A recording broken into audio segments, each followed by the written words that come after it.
Hello mga ka-HG, kumusta kayo?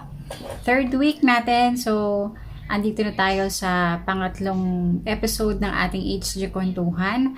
And for this week, ang ating module ay may pamagat na 3 hours. So ano kaya itong 3 hours na ating pagkukwentuhan this time? Tara, pisahan na natin ng kwentuhan, kunin na ang inyong module, ang inyong papel at ang inyong ballpen.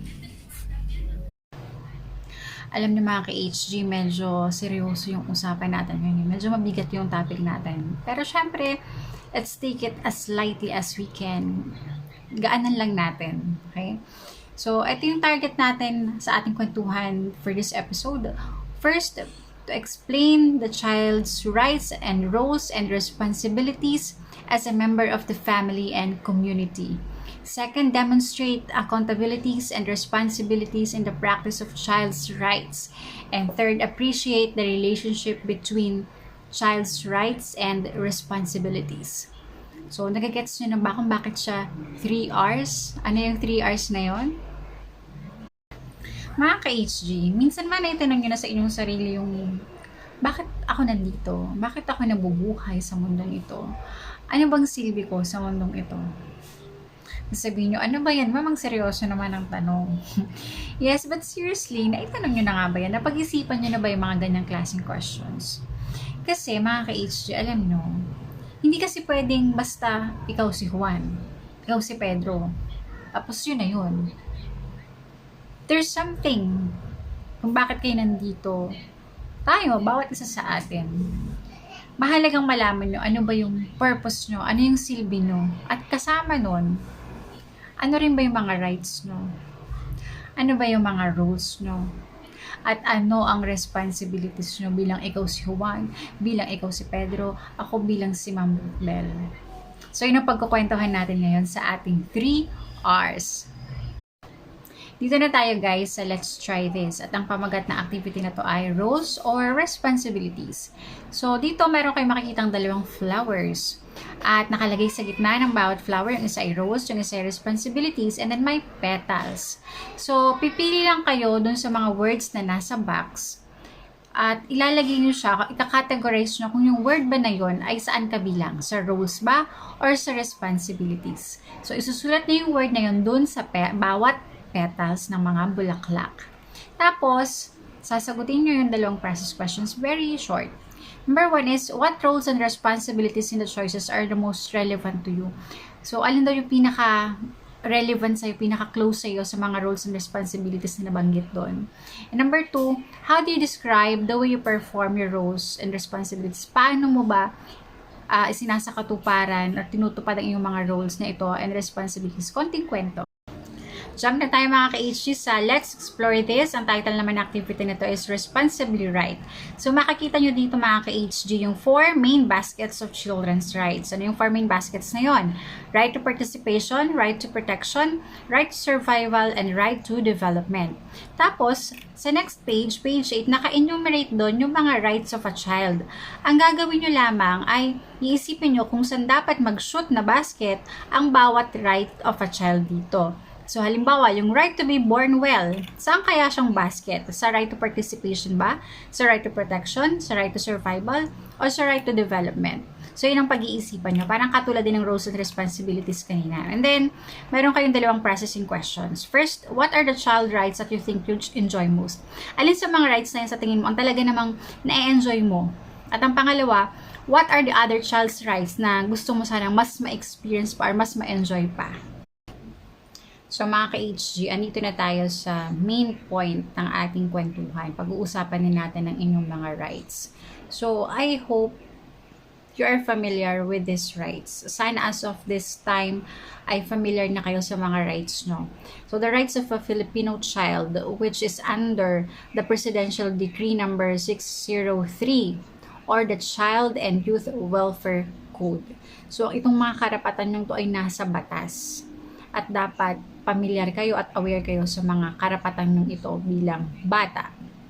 Likewise, the UNICEF Convention on the Rights of the Children has also identified the following child rights. So, meron ditong binigay na 10 child's rights na pag-uusapan natin isa-isa. Mga ka-HG, nasa inyong module itong mga 10 rights na pag-uusapan natin. No? Number 1, every child has the right to life, survival, and development. Ang seryoso, ang bigat, pero dapat alam nyo to. You have the right to live. You have the right to survive. And you have the right to grow. Okay? So, yung pagkasilang nyo, karapatan nyo yun. Ang mabuhay kayo, karapatan nyo yun. At ang ma-develop kayo into someone better, into someone with purpose, that is your right. Okay? Number 2, every child has the right to name and nationality. Kaya pag sila nyo, binibigyan kayo ng pangalan.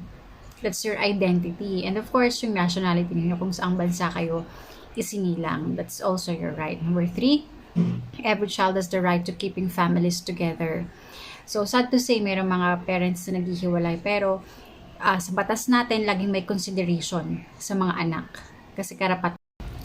Number 4, every child has the right to be educated. Karapatan nyong mag-aral, karapatan nyong bigyan ng edukasyon. Kaya tungkulin ng magulang nyo na bigyan kayo ng edukasyon.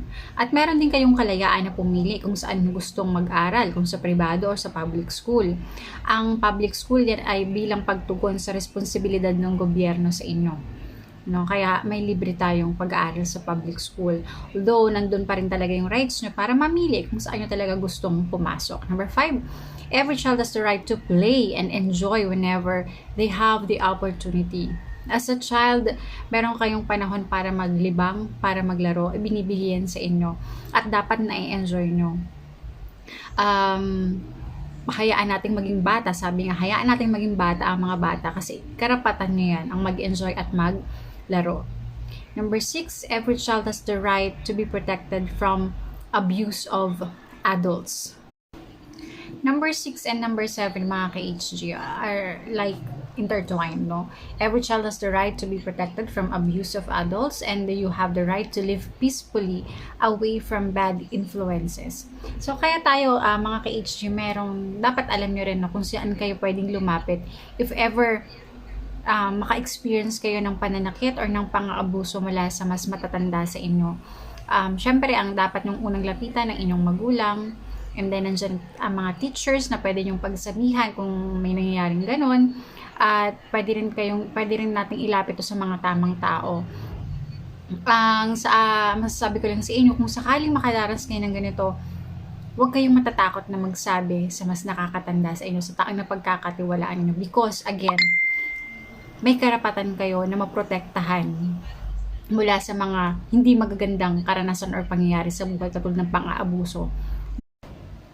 Number 9 or number 8, every child has the right to be cared whenever their parents are not available or cannot sustain their needs. Kaya tayo merong agencies, no, government agency like DSWD, na in charge sa mga ganito kapag yung halimbawa ay walang magulang, nagka-problem sa parents o walang mangangalaga sa sa mga bata. So pwedeng pumasok dito ang DSWD. At yung pamamaraan naman ng ating government natin para i-secure or masiguradong safe kayo or okay kayo kahit wala kayong magulang. So may tamang proseso para doon, no?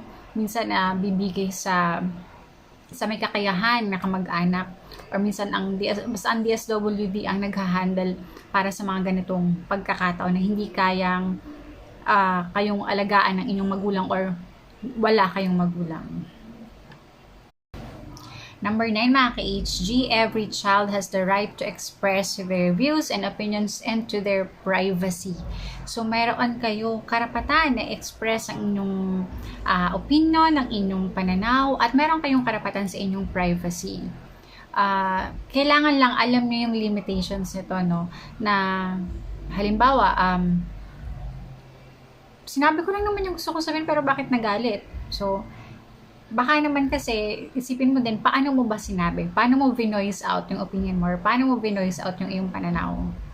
Baka naman in a rude way. So, malamang magagalit talaga yung mas nakatatanda sa iyo. So, may karapatan kayo magsabi, pero kailangan alam niyo yung limitations kung paano nyo ba ito i-voice out. And yung privacy ninyo, so, meron din kayong karapatan sa ganitong bagay. Kung may gusto kayong i-keep as on your own, karapatan nyo yan. Number 10 mga ka-HG, every child has the right to grow up peacefully and getting what they want for the good of their lives. So may karapatan kayong mabuhay ng mapayapa, ng maayos at ng desente, at may karapatan kayong kamtin o makamit, makuha ang inyong mga naisin or mithiin sa buhay. So, napakaganda nitong mabasa ninyo at ma-absorb ninyo ito mga ka-HG. All child rights are human rights, okay, which were specially created for children's protection and for them to become better individuals. So, itong mga karapatan na ito ay para sa inyo, para kayo maprotektahan at para kayo maging mabuting tao. Mas maging mabuting tao. And according to UNICEF Committee on the Rights of the Child, there are 4 main baskets. So, ito yung activity nyo kanina. The first one is the right to protection. Protection saan? Wala sa discrimination, abuse, neglect, exploitation, and torture. So, pinoprotektahan kayo mula dun sa mga negative events na iyan. Right to survival, comprising the elements of life, nutrition, water, health, and the air. So, yung mga basic necessities for you to survive, karapatan yung makuha yan.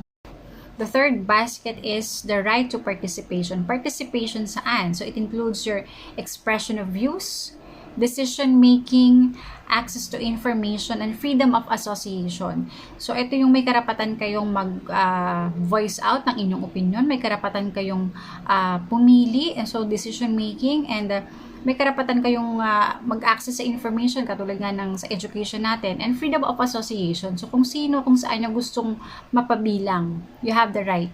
And the fourth basket is the right to development, which includes education, standard of living, adequate for the child's physical, mental, spiritual, moral, and social development. So lahat ng ito, no, ang edukasyon, ang maayos na pamumuhay, at lahat ng pangangailangan para kayo ay mag-grow or ma-develop into someone, into a better individuals. These are all your rights. Nami-mention natin ang UNICEF, pero ano nga ba ang UNICEF? UNICEF stands for United International Children's Emergency Fund, and they're working in the world's toughest places to reach the most disadvantaged children and adolescents and to protect the rights of every child everywhere. So, ang trabaho nila is worldwide para sa karapatan ng mga bata at ganoon din sa mga adults. At marami silang kinikater na needs ng mga tao or ng mga bata. If you want, you can check them on Google para malaman nyo ano ba ang serbisyong ibinibigay ng UNICEF. Ngayon mga ka-HG, alam nyo na yung mga rights or karapatan ninyo. Punta naman tayo sa mga roles. Of course, meron kayong mga gampanin. Bilang isang bata, pwedeng ikaw ang ginagampanan mo ang mga iba't ibang tungkulin. Halimbawa, pagiging anak, pagiging kapatid, pagiging apo, pagiging pamangkin, pagiging kaibigan, pagiging estudyante. Ang dami mong roles na ginagampanan. At take note, hindi na tayo ngayon nagbabase ng roles sa gender, kung ikaw ay babae o lalaki, because pwede nang magpalitan ng gawain, pwedeng gawin ng babae ang ginagawa ng lalaki. Wala na tayo dun sa si babae maglalaba, si lalaki ang ganito. Wala na tayong ganon. So, ang roles natin ay lahat pwedeng gawin ng boys or ng girls. You have the rights and the roles. May 2 R's na kayo. So, what will complete our 3 R's? It's your responsibilities. Medyo mabigat din tong word na to, no? Responsibilities. Based on the Child and Youth Welfare Code, you have responsibilities as a child. Number 1, strive to lead an upright and virtuous life in accordance to one's religion, the teachings of his elders and mentors, and his clean conscience. So, responsibility nyo ang mamuhay ng tama with moral standards. So, saan magbabase itong standards na ito? Magbe-base kayo sa pangaral ng mga nakatatanda, sa teachings ng religion ninyo, kung saan man kayo kabilang. And I believe lahat naman ay nagtuturo ng tama, makatao at makadiyos na pamumuhay, and nakabase rin sa inyong konsensya. Number 2, love, respect, and obey your parents and cooperate with them in the strengthening of the family. So you have a responsibility as a member of the family Your love, your respect, and your obedience to your parents are your responsibilities. And malawak ito, pero simple lang naman kung tutuusin, no? Yung pagsunod ninyo sa inyong magulang, paggalang ninyo sa inyong magulang, pagmamahal ninyo sa inyong magulang. Responsibilities nyo yan, mga anak. Number 3, extend to his brothers and sisters his love, thoughtfulness, helpfulness, and endeavor with them to keep the family harmonious and united. So aside sa inyong magulang, may responsibility din kayo na makisama ng maayos sa inyong mga kapatid, no? Magpakita ng inyong pagiging thoughtful, ng inyong pagiging matulungin para magkaroon kayo ng isang masaya at harmonious na pamilya. So magkakaramay kayong magkakapatid at hindi magkakakompetensya. Number 4, exert his utmost to develop his potentialities for service, particularly by undergoing a formal education suited to his abilities in order that he may become an asset to himself and the society. So, responsibilidad nyo ang mag-aral ng mabuti. Responsibilidad nyo na gamitin ang inyong kakayahan para kayo ay makatulong, makapagserbisyo sa inyong pamilya, sa inyong komunidad, sa inyong kapwa. Kaya, tanungin nyo nga ang inyong sarili, nagagampanan nyo ba ang responsibilidad na ito? Nag-aaral ba kayo ng mabuti, mga ka-HG? Number 5, respect not only his elders, but also the customs and traditions of people, the memory of heroes, the authorities, the laws of our country, and the principles and institutions of democracy. So, responsibilidad ninyo ang magbigay galang. Bukod sa mga mas nakatatanda sa inyo, ay dapat nyo ding igalang ang ating mga tradisyon. Maaring tradisyon ng ibang lahi, ng ibang tao.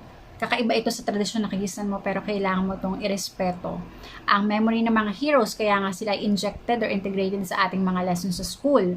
Ang ating mga authorities, mga kapulisan, yung mga otoridad natin, at ang ating batas, no, ay dapat nyong igalang. So, dyan nagkakaroon ng limitasyon ng inyong rights to express your opinion. Kasi, titingnan nyo muna kung paano ba kayo magpapahayag ng opinion. Baka ito makakabastos sa iba. Number 6, participate actively in civic affairs and in the promotion of the general welfare. So, isa sa mga responsibility ninyo ang makisali, maging aktibo sa mga civic affairs. So, ito yung mga gawain pang komunidad. Ito yung mga gawain ng mga grupo ng mga tao na ang goal ay makatulong sa community or makatulong sa kabutihang panlahat. At kung ano man ang kakayahan mo ay pwede mong ibahagi para maging bahagi ka or makatulong ka sa mga ganitong gawain. Halimbawa yung paglilinis ng kapaligiran, kung may grupo sa barangay ninyo na ang goal ay makapaglinis ng kalsada or ng ilog weekly or monthly, maaari kang sumali. Yun ang magiging ambag mo para sa kabutihang panglahat. Last natin dito, number 7, help in the observance of individual human rights. So, kung meron kayong nakikita na violation sa human rights or karapatang pantao or karapatan ng bata, pwede kayong mag-report or pwede kayong magpakita ng concern sa mga ganitong pangyayari. Pwede kayong lumapit sa mas nakatatanda sa inyo. Kumbaga ay maging tagapagtanggol din kayo ng karapatan ng mga bata, karapatang pantao. Ngayon na alam nyo na, so alam nyo kung kailan mababiolate ito. At in-expect sa inyo na makatulong kayo sa pagpapatupad o sa pag-observe ng pagpapatupad sa human rights. So, kompleto na ang ating 3 R's, ang inyong rights, roles, and responsibilities. So, upon knowing those 3 R's, ano kaya ang inyong na-realize? Sana meron, mga ka-HG. Kasi, yung kanina yung tinanong ko kayo kung naisip nyo ba bakit kayo nabubuhay, bakit kayo nandito sa mundo, anong kahalagahan nyo dito kayo.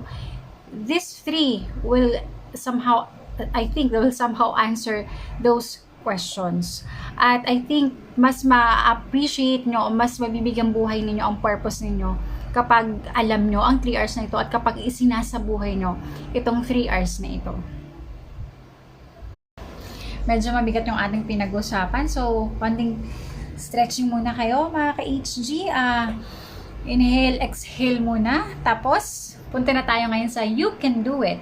At ito ay may pamagat na My Rights and Responsibilities Action Plan. So, to assess If naintindihan nyo talaga ang inyong mga rights, gagawa kayo ng action plan kung paano nyo i-exercise ang inyong mga rights or karapatan bilang isang bata para ikaw ay mas maging responsible sa iyong sarili at maging sa iyong kapamilya at sa iyong komunidad. So, eto may pattern naman kayo dito sa page 12 na inyong gagawin. May sample din dito, yung inyong child's right. So, isusulat nyo kung ang child's right dito. Tapos, yung self ninyo, yung home and community. Ibig sabihin, anong gagawin nyo para sa inyong sarili, para sa pamilya, at para sa community. May kinalaman dun sa i-specify nyong child's rights. Yehey! Andito na tayo ngayon sa what I have learned part. At ito yung mga tanong na dapat nyong sagutin. Number 1, what is the role that you are still trying to fulfill as of the moment? Ano yung role na sa tingin mo ay hanggang ngayon ay talagang you're working na ma-fulfill mo or magampanan mo ito ng tama? Okay, number 2, what suggestions or tips would you give to yourself to do it? Kakausapin mo ang sarili mo. So, kung ikaw magbibigay ng payo sa sarili mo para magampanan mo yung specific na role na yon, anong maipapayo mo sa iyong sarili? Number 3, how do you promote child's rights in school, at home, and community? Give at least 5 ways. Or siguro gawin na lang natin 3 ways. Okay, paano mo maipopromote ang child's right? Magbigay ka ng isa sa school, isa para sa iyong home, at isa para sa community. Nasa last part na tayo mga ka-HG, share your thoughts and feelings naman dyan. So, ang gagawin nyo daw dito ay choose a song or poem about taking responsibilities or fulfilling a role. Pipili kayo or hahanap kayo ng isang song or pwedeng poem na about siya sa pag-perform or pagsasabuhay ng responsibilities or pagtupad ng pagganap ng iyong role. Okay? And then, pwedeng pumili ka lang ng konting parts doon na isusulat mo sa iyong papel at i-explain mo kung ano ba ang kinalaman nito personally sa iyo sa pagtupad mo sa iyong mga responsibilities or sa pagtupad mo sa iyong mga role as a child sa ngayon. So that would be your last task for this module mga ka-HG. Now mga ka-HG, let me just share my own thoughts regarding your 3 R's. So once again, it's very important, it's vital that you know your rights, your roles, and your responsibility. I just want you to realize na hindi pwedeng rights lang. No, sabi nga ni Spider-Man, let me quote him. He said, with a great power comes great responsibility. Yung rights nyo, that's your power. But it comes with your responsibility. Hindi kasi pwedeng power lang. Hindi pwedeng doon ka lang sa rights mo. Tapos wala kang ginagawa. It has to work in both ways. Rights, your power, and your responsibilities. Okay? So sana ma-absorb nyo yan. I know as a teenager, medyo nahihirapan pa tayong i-balance yan. But hopefully, as you grow older, maisabuhay no ang lahat ng ito. And don't worry, hindi ka naman ina-expect ng kapaligiran ninyo na perfect na agad kayo. So ito tinuturo sa inyo ngayon, pero hindi namin ina-expect na after nyo itong mapanood, after nyo itong matutunan is, perfect na kayo. No. Remember guys, you are a work in progress. No? So, andyan pa rin yung ating mga limitations, andyan pa rin yung ating mga flaws, nagkakamali pa rin tayo. Once in a while, nakakalimutan natin yung ganito, nakakalimutan natin yung ganyan. But remember, you are a work in progress. Learn from your mistakes, learn from the mistakes of others, and improve. So, hanggang sa muli mga ka-HG, sana may natutunan kayo sa ating kwentuhan na ito. Kita-kita sa susunod na episode ng ating HG Kwentuhan. Keep safe and God bless you all.